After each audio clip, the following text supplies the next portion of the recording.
Well, hello, vinyl community. This is David Bianco back with you at the Safe and Sound Texas Audio Excursion. Have a little bit of an update for you. The Aja release from Steely Dan, which has been scheduled to come out in late September on the 29th. And it's, as a matter of fact, it's documented that way on all the press releases for the Universal release, or the cheaper $30 release. And that date has been the date on the Acoustic Sounds website for months. And now I see all of a sudden the date has changed to October 27th. So there had kind of been a rumor floating around 2 or 3 weeks ago that it was pushed out a month.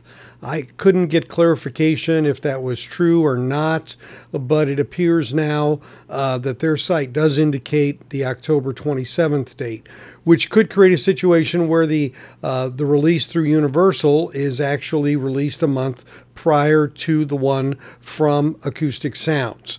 And that would be a change, because we had the flip occur with the Countdown to Ecstasy. When the UHQR came down in December of 2022, and it wasn't until May of 2023 before the Universal of Countdown to Ecstasy came out.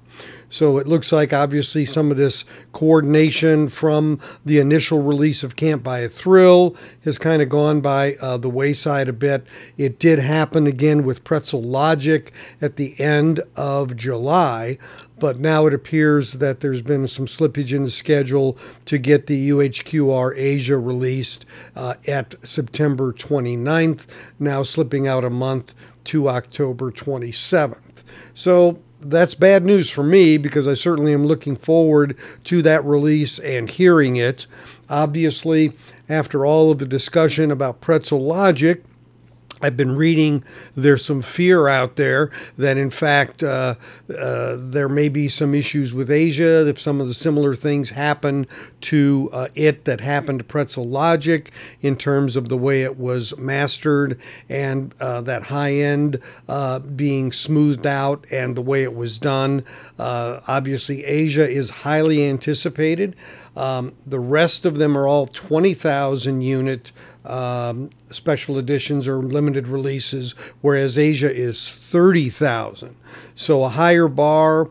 It's been moved forward in the schedule along with Gaucho before the previous releases that were, if you were going in sequence, Katy Lied and Royal Scam would be in a different order because of release dates originally, but now they've been pushed out into 2024.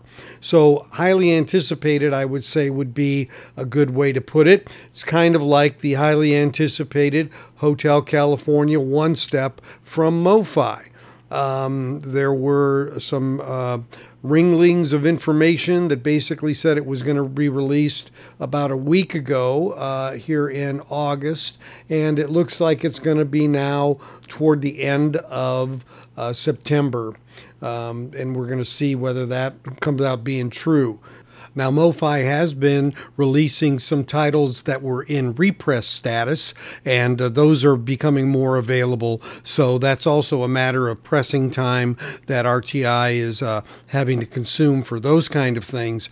And why those are happening, there's a very good chance that some of those have time-based agreements and contracts where they can release the title for a certain amount of time.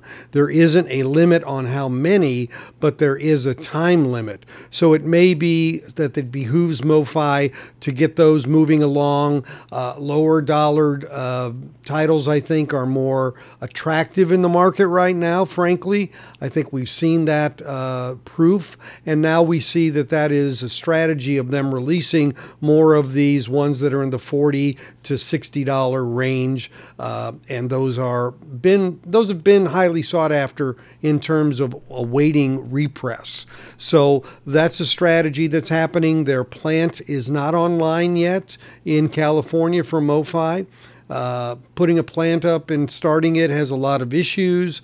There are a lot of issues that also deal with governance and permitting and regulations and environmental and other things that need to go on, as well as, just funding, of course, to make that investment and to get those things done.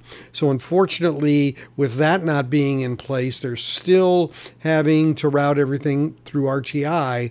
And of course, they could become the bottleneck. And we know even Acoustic Sounds and Chad through Analogue Productions has used RTI at times because of capacity constraints, even within QRP. So these are the things that are kind of happening. The Asia delay with the UHQR by about a month.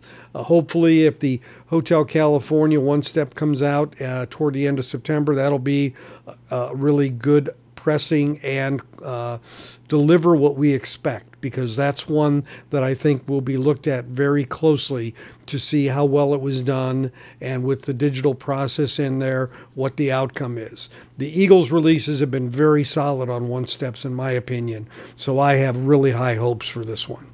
If you're not a subscriber, I'd really appreciate you considering doing that by clicking on the bell below. Pick the all option for notifications. A thumbs up or like for this video also helps the algorithm, and comments are always welcome here. I love getting them and responding to them. So for now, that's all I have, but we'll catch you next time on our next Safe and Sound Texas audio excursion. Take care, everybody.